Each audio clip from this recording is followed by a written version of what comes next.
So it's July 29th, right? This wire here, July 29th? Yes. 28th, 29th, 2010. And this is the status of the garden report.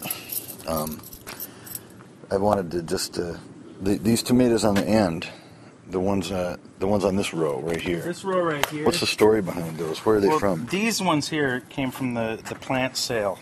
Friends School of Minnesota has an annual plant sale. The Quakers. The Quakers. They're a school just down the road here, and here we've got some black tomatoes, and then these are like beefsteak-like tomatoes. Big slicers. I noticed we got some that are starting to get fresh there almost. Yeah, these starting to get right. And they'll get nice, deep, dark red, almost black. Yeah.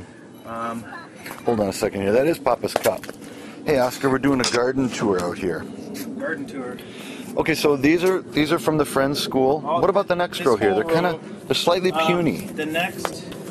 Not the most robust there's row. One beefsteak. Or what is it called? Beefsteak, yeah. Beefsteak. That one came from the staff lounge at Cleveland Middle School, where I taught this year, Farnsworth, I should say. Ah.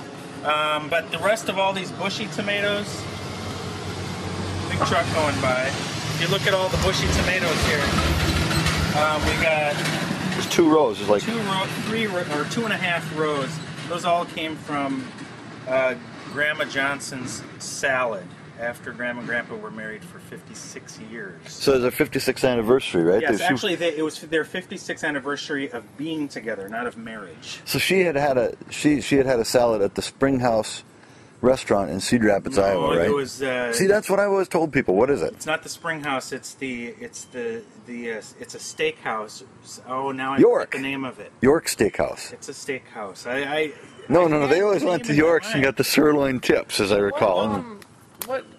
What caused her to save one of her tomatoes and plant it? Grandma really liked the tomatoes, so Grandpa pocketed a tomato and brought it home and broke it open and dried out the seeds.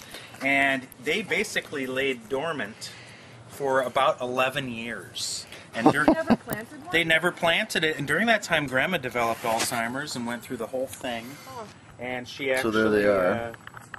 She actually passed before Grandpa tried growing these tomatoes, is how I remember him telling me the story. And so when he germinated the tomatoes from that salad, 75% of them grew.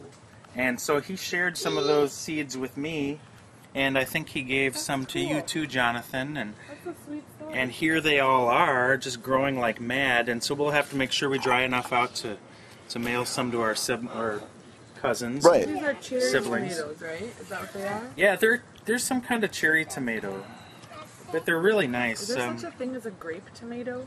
Have I heard of that? Yeah, and they're more oval shaped like grapes. Okay. So Grandpa told me that these would come on the vine like grapes, and he was right. We said that on the radio. Yeah. Want me to take that Now one we got another row over here, Kyle. Let's get on with this. What's the story on these? Those are patio hybrids. Patio hybrid. Yeah, Grandpa is a really sort of a master expert seed collector. Oh. And he'll pull out an old lunchbox. I forget what's on it, but he'll pull out an old lunchbox full of envelopes. Yeah, don't pick those. Don't pick them, buddy. Yeah, they're big ones. Is that a big one? Yeah, that's a big one. It's a big one, isn't it? He did give you the Don't pick them. Is that the lunchbox you have the seeds in now? He bequeathed the lunchbox to us, and we have it all here. So these patio hybrids came from that lunchbox before he gave it to you, and they were just basically a strange little packet of seeds, and the seeds inside were all coated with white stuff. Could have been mold or something. No, they were designed that way. Oh. So they're hybrid tomatoes, and they had this protective coating on the outside of them, but they're sturdy as hell. Well, let me get on with these here. Now, these are daikon radishes, and they're kind of coming in. They're not as hard. They're not as robust. There, that's a bigger one. Oh, you can see the top of it there. Yeah, they're not quite as robust as the ones I have growing in the back. These are daikon radishes, and they've gone to seed. So I have been pulling off this top part of the plant because I want the bottom to get bigger. Now, that is something where I would expect somebody who's commenting on this video to There's a know. radish. And then these are beans, which are probably ready to pick. These are beets, which need to be thinned because they're too close together, but I'm going to use those for juice. Beets.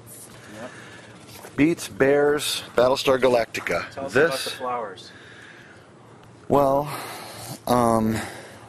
They came from your pop's Illegitimate farm. flowers. the story with these flowers are ill-gotten booty, as they say. Ooh, ooh. Dad and I last year went over to the Minnesota State Fairgrounds, and here's the confession. The frost was about to come, and we noticed that the whole flower bed had not been. The whole flower bed was not dug up or whatever. They were going to freeze all those canna tubers, and so we. Leave it. Yeah, leave it. And so we just started digging, and we filled the whole pickup truck up with cannas. These are Centennial hops. And these were given to me by Don Osborne.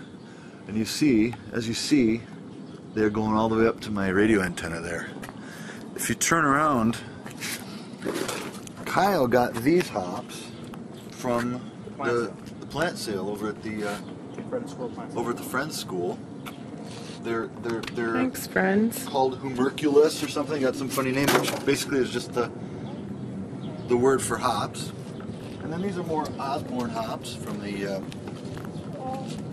Osborne and Co. from Osborne and Company. They're probably Cascade or Centennial. I don't know. Here's your future pesto. And wait, let's keep going here. Over there. This is keep going. This is like real world people. I'm really excited about this. Get in real close on these. These hops. These are more Osborne hops. Oh, they're party. See, look at that. They're starting to get ready to make hops. And Little hop babies. This is my Just like old TV antenna from the side of the road, used as a trellis. Keep going. We gotta Keep step back. going. Oscar, come with us. Oscar. Puppy! Let's go, buddy. Another porcupine cut from Osborne. These are, I don't know if they're Centennial or they're Cascade, but notice they're growing up to another radio antenna, which gives the antenna some other than radio use, you know. Very, very Well, exciting. finally, wait, this is the last installment here. These are the daikon, which are doing better. These were actually planted after the ones in the front. And if you get down here for a tight shot, you see look at we've got that. some nice big daikon that are coming in. I'll let you do that. Tight See shot. that? Can't bend The over. daikon are nice and big. Coming in right there. We're getting a big specimen. Right. Look at that clover. They're coming in good. And it just so I think it just happens that this dirt happened to be better back here or something. Wow, that's awesome. Did you plant them at the same time? Or? That's what I'm thinking. I planted them at the same time, but I'm not sure whether they're big. A couple days later. There's a canna, a couple of tomatoes, and then here's some of those peppers that keep coming in. And we're not really probably gonna use those peppers, but we might. They're pretty. That's all of them. Yeah. That's it for the garden report. This is the first year of doing this for me, and so next year we'll probably have a bigger, better kind of tomato trellis system, I'm thinking. And then, so goodbye from Edith. Say bye-bye, sweetie. Bye, darling. Bye. There you go.